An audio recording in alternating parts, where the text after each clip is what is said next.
पढ़ेंगे amniotic fluid के बारे में। तो जो एमनियोटिक फ्लूइड है वो कहाँ पाया जाता है? एमनियोटिक कैविटी में पाया जाता है, जो कि भ्रूण के चारों ओर पाया जाता है। जो क्या करता है? भ्रूण को बाहरी आघातों एवं चोटों से रक्षा करने के लिए किया जाता है। अगर एमनियोटिक कैविटी में फ्लूइड न रहे तो बच्चा भी इधर उधर फ्री से मूवमेंट नहीं कर पाएगा।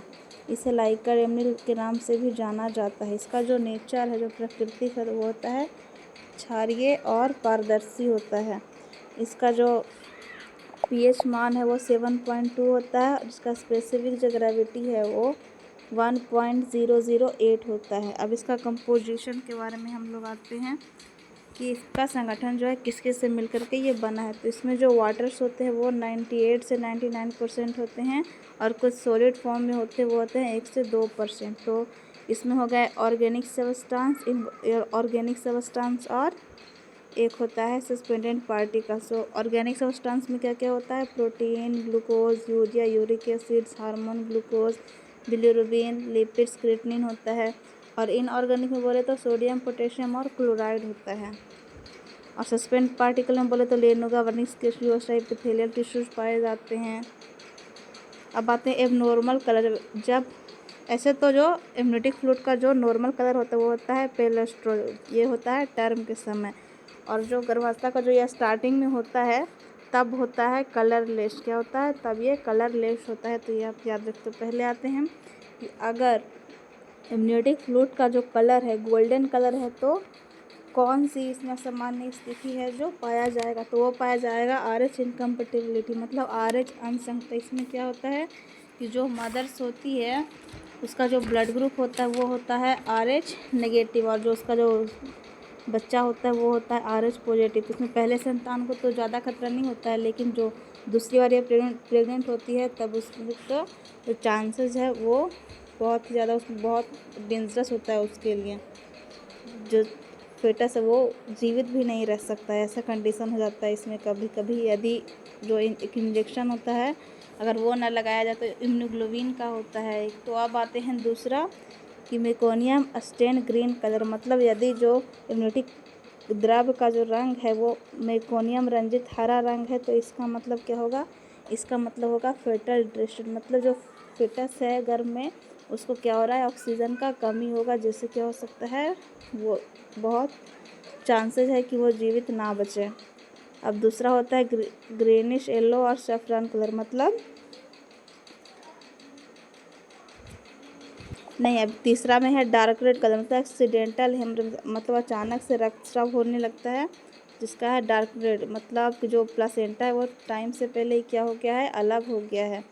अब आते हैं 4 पे ग्रीनिश येलो और सैफरन, मतलब अगर जो कलर है वो हरा पीला रहेगा तब होगा पोस्ट मैच्योरिटी, मतलब क्या होता है? जो प्रेगनेंसी है वो 42 वीक से भी ज़्यादा रहेगा। अब आता है जब एमनियोटिक फ्लूइड का जो कलर है वो डार्क ब्राउन और टोबैको जूस रहे तो क्या होगा? इंट्रायूटेराइन डेथ, मतलब जो बेबी है वो क्या हो गया? गर्भ में ही वो मर चुका है। और अभी मैंने बताया कि जो टर्म के समय इसका जो कलर होता है वो क्या होता है? पेलोस्ट्रा होता है। अब एक और है इसमें जो टर्म के समय वर्निक्स कैसियोसा की उपस्थिति कारण जो इसका कलर हो जाता है वो होता है टर्बिड कलर हो जाता है। और प्रीटर्म में ये क्या रहता है? ये कलर लेस रहता है। अब आते हैं बात करते हैं वॉल्यूम के बारे में कि एमनियोटिक फ्लूइड का जो आयतन है वो कितना होता है, कितने वीक में होता है। जो पहला होता है 10 वीक पे जो एमनियोटिक फ्लूइड का जो मात्रा होगा वो होगा 25 ml और 12 वीक पर होगा 50 ml, मतलब 10 वीक से दुगना। और 20 वीक में हो जाता है 400 ml और 36 से 38 वीक में रहेगा 1000 ml, मतलब सबसे अधिक कब होता है? 36 से 38 वीक में सबसे अधिक होता है। और 40 वीक में क्या रहेगा? 600 से 800 ml और 43 वीक में 200 ml। ये क्या रहेगा? एमनियोटिक फ्लूइड का मात्रा होगा। अब आते हैं इसका फंक्शन क्या होता है, एमनियोटिक फ्लूइड का जो कार्य क्या क्या है। तो क्या करता है एमनियोटिक फ्लूइड? सबसे पहले तो भ्रूण को बाहरी आघातों और चोटों से क्या करता है? रक्षा करता है। अगर मान लेते हैं कि अगर जो एमनियोटिक फ्लूइड है वो एमनियोटिक कैविटी में ना रहे तो अगर कोई बाहरी आघात होगा कभी भी माँ पर तो फ्लूइड नहीं रहने के कारण उसको बच्चे को बहुत ही चोट लग सकता है। लेकिन अगर फ्लूइड रहेगा तो क्या होगा? बस वो मूवमेंट करके वो रह सकता है।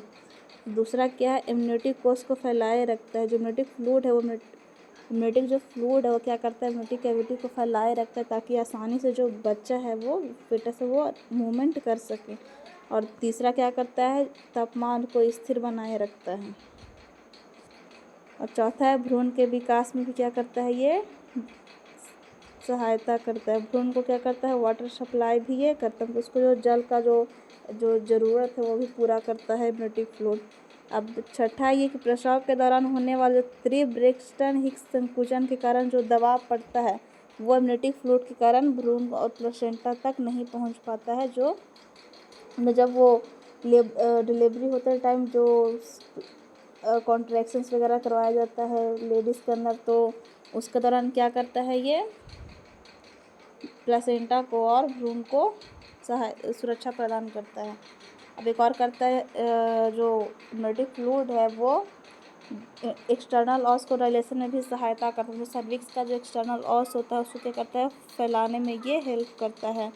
अब जो इसमें 8 है कि प्रसव के दौरान यह वजाइना को फ्लश कर देता है तथा फेटस और यूट्राइन कैविटी को इन्फेक्शन से बचाता है। तो क्या करता है इम्यूनिटी फ्लूइड, फ्लश जब वो बाहर आता है तो क्या करता है, वो जो बाकी चीज़ें वहाँ पे होती है इन्फेक्शन वगैरह सबको क्या फ्लश कर करके उसको बाहर निकाल देता है।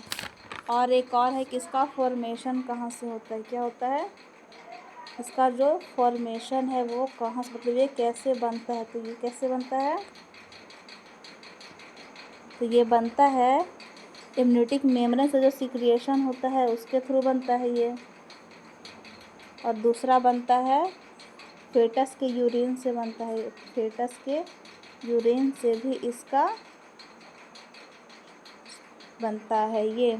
और फिर तीसरा होता है जो भ्रूण का जो लंग्स होता है, तो उसके थ्रू भी फ्लूइड जो निकलता है उसके थ्रू भी इसका जो फ्लूइड निकलता है, मतलब जो फेटस का लंग्स से निकलने वाला जो फ्लूइड होता है उसके थ्रू भी क्या होता है, इम्यूनिटी फ्लूइड का सिक्रेशन होता है।